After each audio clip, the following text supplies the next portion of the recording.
Looks like a storm's coming. Huh, anyway, alright, so be like, welcome back everybody. Yeah. Should I do an intro this time? I don't know. But yeah. Welcome back everybody. Been doing some things. Sway bar, gone. Really can't stand it. It just was not an enjoyable ride. Too stiff, to be honest. It's actually 10 times more enjoyable without it. Tightened up the suspension. Just this lower one on the front was loose. The rear, completely loose, every bolt. So, heads up.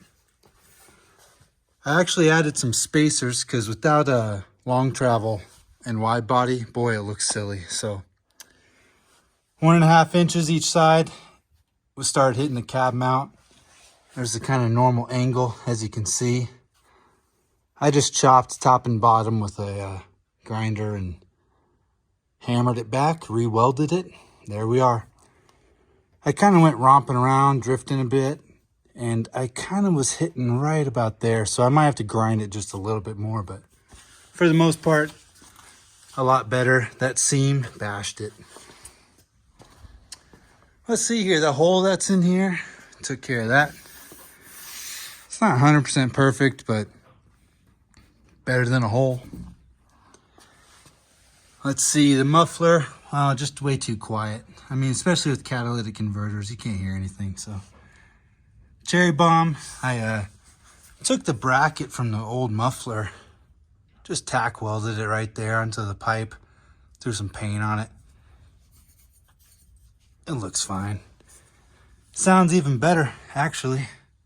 I mean, with cats, once again, you can't really expect much noise, even with the muffler chopped off, so. Just kind of sounds raspy, so this kind of quiets it down a bit. Gives it more of a deep growl. Actually sounds pretty good for a V6. That's that cherry bomb life. Anywho, today we're taking care of the mounts for the bedsides. And we're taking care of the gas. I really just want to take care of this and get it settled. So, got the original filler tube here. A lot of people replace it with the 4Runner one. It's a little bit longer. I'm just going to use this. It's fuel grade, 1 inch. I'm going to keep this on and then extend the pipe with this and a couple more little clamps. The 4Runner fill hose was $80. This was $8. So I went ahead and just decided to do this choice. No one's ever going to be looking up in here like, whoa, that looks like crap. And if they do, I'll say, hey man, I saved $72. So yeah, anywho. As you can see, there's a few holes. And each one would correspond with one of these kind of spots. So, where will I put the bracket? Yep. You know where I'm going to put it. All right. Let's get to this. Let me sort this out. We'll see how bad it looks. And see if it was worth $72. Look away. I'm hideous. Oh, it doesn't look that hideous. I basically cut the pipe. This is in the exact same spot. Bracket's in the same spot. I pulled it maybe just a bit out. This is in the same spot, except of course the fender is a little wider. So I have a little pinch. It's not closed off or anything. It'll be fine. I might have to use kind of that first setting when you're filling up. But it doesn't bother me. Later on I can cut this pipe probably just back a little bit, relieve the tension. For now, it's fine. This bracket that used to go, that pinched these two together, that's where they kind of naturally came together again at that angle. So zip tie, probably break off one day. It's all right. But yeah, for the most part, I don't think it's too bad. $72, worth it for me. Here's this. It's looking all right. Got that nice audible click, so you know it's not going to fly open when romping around. I added one rivet, otherwise the rest are all the same. Looks fine, except for the fiberglass isn't perfect. I'm not too concerned. I think once it's painted, it'll probably be barely noticeable. It'll be fine. Speaking of paint, well, I was kind of stuck on this khaki color. I really do like the new ones that look like that. But the Blue Lagoon could be fun to spray this truck in.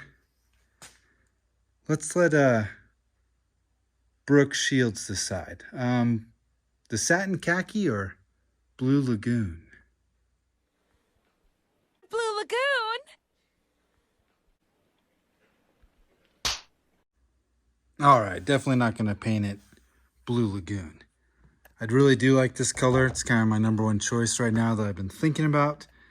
But let's also be honest. Krylon, that ain't going to happen. I'm a Rust-Oleum man.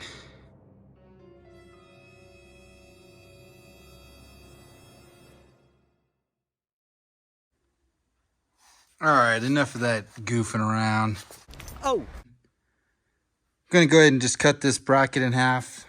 Bend probably about 1.5 inches or so, 90 degrees. Drill a hole. And once again, put it in that second to lowest or lowest, whichever one works out the best, bolt and whatever ends up perpendicular to that surface, and punch a hole, get a screw in, call it. Check in a sec.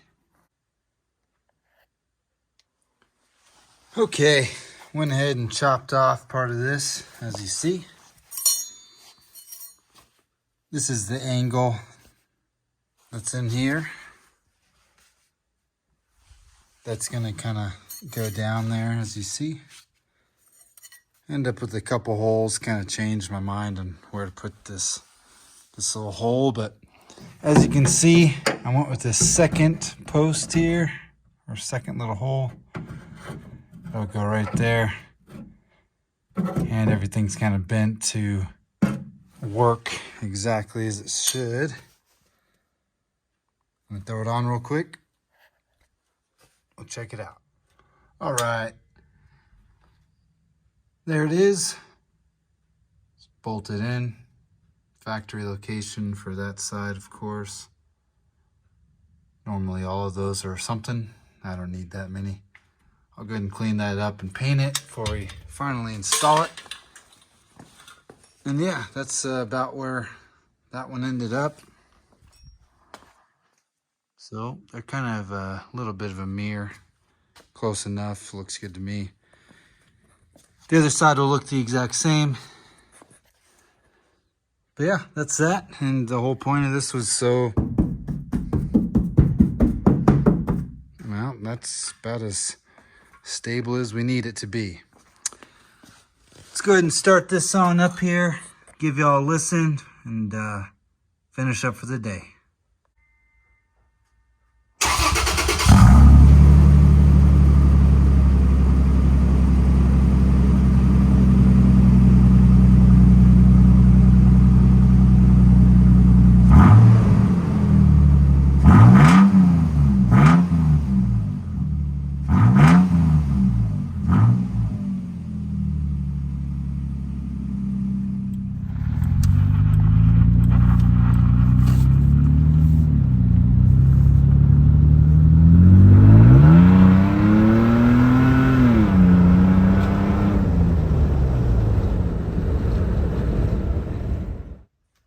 All right, that'll do it for today. Closing up the shop. Really appreciate y'all watching. Thanks again. And we'll see y'all next time. Wait, what? I'm just goofing. New boot goofing. Oh. Wait, what?